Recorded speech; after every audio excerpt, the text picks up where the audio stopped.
ஓம் சரணாகத தீனார்த்த பரித்ராண பராயணே சர்வஸ்யார்த்திகரே தேவி நாராயணி நமஸ்துதி. வணக்கம் நேயர்களே, இது மகாலட்சுமி ஜோதிடம் வழங்கும் காலச்சக்கரம். உங்கள் அன்பு ஜோதிடர் ஸ்ரீராம்ஜி பேசுகிறேன். அனைவரும் நலமுடன் இருக்கிறீர்களா? நன்றாகத்தான் இருப்பீர்கள், நன்றாக இருக்க வேண்டும்.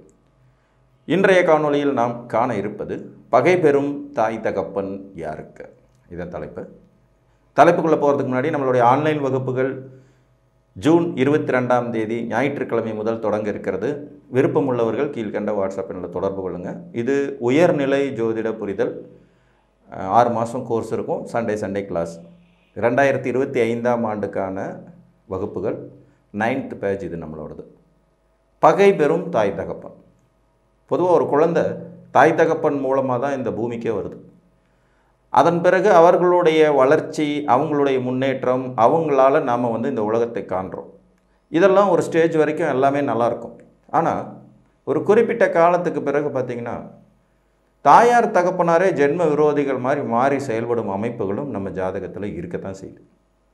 அப்பா எனக்கு ஜென்ம விரோதி, அம்மா எனக்கு ஜென்ம விரோதி அப்படின்னு பசங்க சொல்கிறதோ, இந்த பையனை ஏன் பெற்றோம்னே தெரியல, இவன் உயிரோடு இல்லைனாலே நாங்கள் சந்தோஷமாக இருப்போம்னு பேரண்ட்ஸ் சொல்கிறதும் நம்ம பார்க்க முடியுது.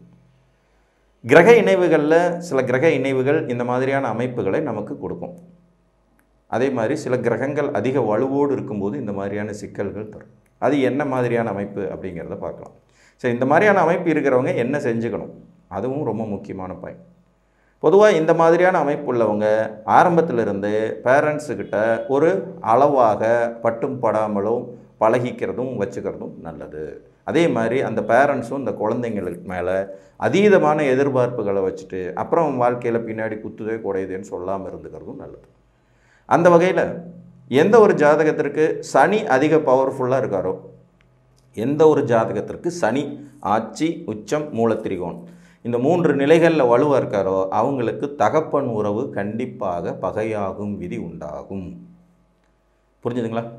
தகப்பன் உறவு பகையாகும் விதி உண்டாகும். இதில் அடிஷ்னலாக ஒரு விஷயம் என்னென்னா, சனி வலுத்தால் மட்டுமே இது நடந்துருமானா அப்படி இல்லை. சனி பகவான் வலுத்து அவர் ஏதாவது ஒரு வகையில் சூரியனோடு தொடர்பு கொண்டுட்டார்னா இது கண்டிப்பாக நடக்கும். உதாரணமாக சனி கும்பத்தில் மூலத்திரிகோண வலுவையும், மகரத்தில் ஆட்சி வலுவையும், துலாத்தில் உச்ச வலுவும் பெறுவார். இப்போ உங்கள் ஜாதகத்தில் ஏதோ ஒரு இடத்துல இப்படி சனி பவர்ஃபுல்லாக இருக்கார். இவர் சூரியனை எப்படியாவது பார்க்குறார், அல்லது சூரியன் இவரோடு சேர்ந்துருக்கார். கும்பத்தில் சனியும் சூரியனும் சேர்ந்த ஜாதகமோ, மகரத்தில் சனியும் சூரியனும் சேர்ந்த ஜாதகமோ, துலாத்தில் சனியும் சூரியனும் சேர்ந்த ஜாதகமாக இருக்கும்போது இந்த விதி ஏற்படும் வாய்ப்புகள் அதிகம். தகப்பன் பகையாகும் நிலை அதிகமாகும். அதே மாதிரி சனி பகவான் மட்டும் சூரியனை பார்த்தாலும் இந்த விதி ஏற்படும். இப்போ உதாரணமாக கும்பத்தில் சனி மூலத்திரிகோண வலுவு ஆட்சி வலுவோடு இருக்கார். 3ஆம் பார்வையாக சனி மேசத்தை பார்க்குறாரு, அங்கே சூரியன் உச்சமாக இருக்கார். இது ஒரு தகப்பன் மகன் விரோதமாகும் தன்மையை குறிக்கும். அதாவது அப்பா மகனுக்கு விரோதியாக மாறுறதுக்கான வாய்ப்புகளை இது குறிக்கும். அடுத்தது சிம்மத்தில் சூரியன் ஆட்சியாக இருக்கார், கும்பத்திலேருந்து சனி பார்த்துட்ருக்கார். இதுவும் அதே விதியை கொடுக்கும். அடுத்து விருச்சிகத்தில் சூரியன் இருக்கார், கும்பத்திலேருந்து சனி 10ஆம் பார்வையாக பார்க்குறாரு. இதுவும் அதே விதியை கொடுக்கும். புரிஞ்சுங்களா? இது போக 9ஆம் அதிபதி ஒவ்வொருத்தருக்கும் ஒருத்தர் இருப்பார். ஒரு லக்னத்துக்கு 9ஆம் அதிபதின்னு சொல்லக்கூடிய பாக்கியாதிபதி. இந்த பாக்கியாதிபதி கடும் பகை கிரகங்களோடு சேர்ந்திருந்தாலும் தகப்பனாருடைய உறவு நிலைங்கிறது பகையாகும். பிற்கால வயதுகளில் நீயா நானா பார்த்துடலாங்கிறதுல சொத்து தகராறோ வேறு விஷயங்களோ அல்லது அப்பாவின் விருப்பத்தை நிறைவேற்ற முடியாத மகனாக போயிடுறதோ, அதனாலே இவர்கள் காலங்காலமாக பேசிக்காமல் இருக்கிறதோ, பிரிஞ்சு போயிடுறதுங்கிற மாதிரியான விதிகளையும் கொடுக்கும். இங்கே இப்போ ஒரு உதாரணம் எடுத்துக்கலாம்.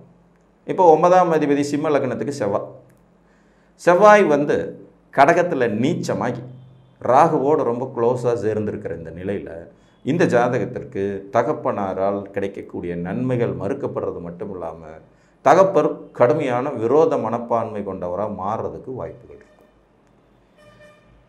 தாயாருடைய நிலைப்பாட்டை பொறுத்த வரைக்கும் புதன் வலுத்து ஆட்சி உச்சம் மூலத்திரிகோண வலுவில் இருந்தால் தாய் மேலே தேவையே இல்லாத பகை ஏற்படும் அப்படிங்கிறது ஒரு நிதர்சனமான உண்மை. அதுவும் புதனும் சந்திரனும் க்ளோஸாக இருந்து இதில் புதன் அதிக வலுவோடு இருந்தார்னா கண்டிப்பாக இந்த விதி ஏற்படும். புதன் சந்திரனை பார்த்தார்னாலும் இந்த விதி ஏற்படும் வாய்ப்பு இருக்கும்.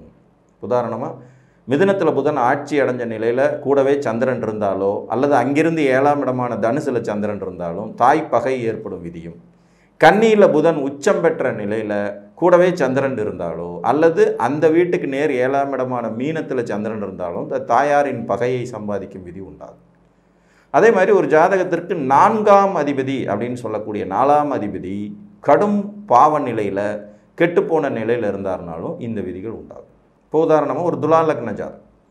இந்த துலா லக்னத்துக்கு 4ஆம் அதிபதி சனி. இந்த சனி பகவான் மேசத்தில் போய் நீச்சம் திக்பலம் அடைஞ்ச நிலையில் உட்கார்றார். அவரோடு செவ்வாய் ரொம்ப க்ளோஸாக சேர்ந்திருக்கார், சந்திரனும் க்ளோஸாக சேர்ந்திருக்கார். இது கடுமையான புணர்வு தோஷம் ப்ளஸ் சனி செவ்வாய்ங்கிற கிரக யுத்தம். இவர் தாயாரின் மேலே கேஸை போட்டு கிட்டத்தட்ட கொலை முயற்சியை ஒரு 2-3 தடவை செஞ்ச ஜாதகத்தினுடைய அமைப்பு இது.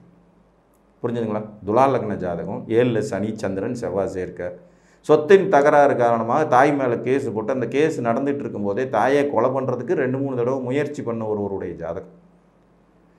பையனும் அம்மாவும் சாமானியப்பட்ட ஆள் கிடையாது. இவன் கடைசி வரைக்கும் ஜெயிலில் இருக்கணுங்கிற மாதிரி அத்தனை கேஸையும் மக மேலே போட்ட ஜாதகம். இது 2 உண்மையாக நடந்த அமைப்பு தான்.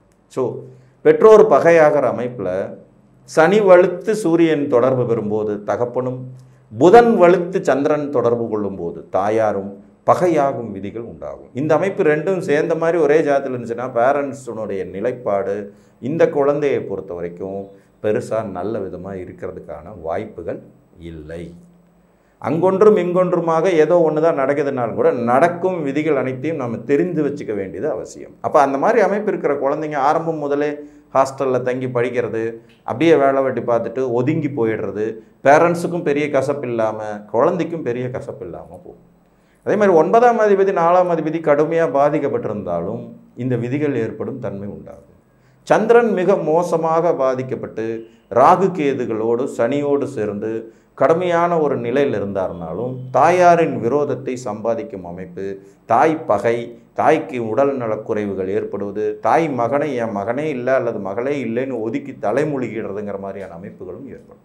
சந்திரன் கெடும்போது, சூரியன் கெடும்போதும் இந்த மாதிரியான விதிகள் ஏற்படும். சில நிலைகளில் ஜாதகத்தில் பார்த்திங்கன்னா சூரியன் ராகு கேதுவினால் கிரகணப்படுத்தப்பட்டிருக்கும் போது, ராகு கேதுவினால் கிரகணப்படுத்திட்டு இருக்கும்போது அந்த மாதிரியான ஜாதகங்களுக்கும் தகப்பன் விரோதமாவது, தகப்பன் இல்லாமல் போவது, தகப்பன் ஒரு காலகட்டத்தில் ஜாதகரை வெறுத்து ஒதுக்கிறதுங்கிற மாதிரியான அமைப்புகளும் ஏற்படுகிறது. இது போக நேச்சராகவே மகர கும்ப லக்னத்தில் பிறக்கிற குழந்தைங்களுக்கு, ஏன்னா சனி வலுத்தால்னு நான் முதல்ல சொன்னேன், அதே மாதிரி மகர லக்னம் கும்ப லக்னத்தில் நீங்கள் பிறந்தாலே தாய் தகப்பனின் பரிபூரண அன்பை பெற இயலாத ஜாதகமாக போயிடுவீங்க. இது ஒரு நேச்சுரலான விதி தான். ஏன்னா சனி பகவானுடைய இந்த 2 வீடுகளில் பிறக்கும் போதே, இந்த லக்னத்தில் பிறக்கும் போதே அம்மா அப்பா பெருசாக அந்த குழந்தையின் மேலே ஆர்வம் காட்டுறதோ, அதே மாதிரி அந்த குழந்தை அம்மா அப்பாவுடைய ஆசைகளை நிறைவேற்றுறதோ நடக்க இல்லாமல் போயிடும். நார்மலாக மகர கும்ப லக்ன குழந்தைங்க ஜாதகம் பார்க்கும்போதே நாங்கள் பேரண்ட்ஸ்கிட்ட இதுதான் சொல்லுவேன், அவங்க மேலே பெரிய எதிர்பார்ப்பு வைக்காதீங்க. உங்களுடைய ஆசைகளை பூர்த்தி செய்து வைக்கும் அமைப்பு குறைந்த குழந்தைகள், அதை அவங்க போக்கில் விடுங்க. அவங்க உங்கள் ஆசையை நிறைவேற்றலேங்கிறதுக்காக விரோதம் பாராட்டுறது, நீ எல்லாம் எதுக்குடா எனக்கு பிள்ளையாக பிறந்தேங்கிறது, தண்டசோரன் திட்டுறது, உருப்படாதவன் சொல்கிறது, இதெல்லாம் யூஸே இல்லை. ஏன்னா அவங்க பிறக்கும் போதே அந்த கர்மா தீர்மானிக்கப்படுகிறது. அப்போ அவங்க மேலே எதிர்பார்ப்புகள் வைக்காமல் இருக்கிறது புத்திசாலித்தனம். எதிர்பார்ப்புகள் தான் இங்கே அதிகபட்ச வேதனையை கொடுக்கும். எதிர்பார்க்கலைன்னா ஒரு வேதனையும் இல்லை. இப்போ நமக்கு பிடிச்ச நிகழ்வு நடக்கணுங்கிறது நம்மளுடைய எதிர்பார்ப்பு. அப்படி நடக்காமல் போகும்போது தான் வேதனைகள் வரும். அதை குறைச்சிக்கிடுறதே நல்லது.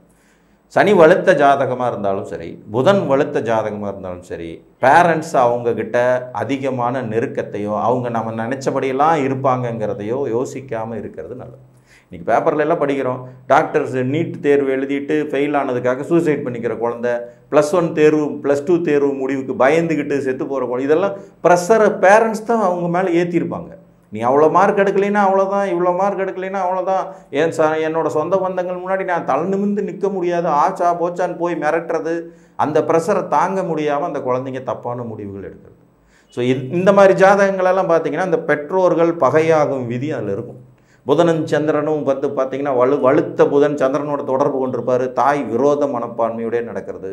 வலுத்த சனி சூரியனோடு சம்மந்தப்பட்டிருப்பார், தகப்பன் விரோத மனப்பான்மையோடய நடக்கிறது. பிள்ளைங்களும் அதேமாதிரி விரோதமாக நடந்துக்கிறது. 9ஆம் அதிபதி கெட்டு போகும்போது நடக்கிறது, சூரியன் கெட்டு போகும்போது நடக்கிறது, சந்திரன் கடுமையாக பாதிக்கப்பட்டிருக்கும் போது நடக்கிறதுங்கிற மாதிரி இருக்கும். ஸோ இந்த மாதிரி அமைப்புகள்லாம் உங்கள் குழந்தைங்க ஜாதத்தில் இருந்தால் நீங்கள் ஆரம்பத்திலேயே அவங்க மேலே பெரிய எதிர்பார்ப்புகள் இல்லாமல் இருந்து கொள்ளுங்கள். அதே மாதிரி உங்கள் ஜாதகத்தில் இந்த அமைப்பு இருந்தால் உங்கள் பேரண்ட்ஸுக்கிட்ட இருந்து பெரிய எதிர்பார்ப்புகள் இல்லாமல் நீங்களும் பழகிக்கிட்டீங்கனாலே ஈஸியாக வாழ்வியலை கடந்து சென்று விட முடியும் என்று கூறி மீண்டும் ஒரு காணொலியில் உங்களை வந்து சந்திக்கும் வரை உங்களிடமிருந்து அன்புடன் விடைபெற்றுக் கொள்வது உங்கள் அன்பு ஜோதிடர் ஸ்ரீராம்ஜி. நன்றி, வணக்கம்.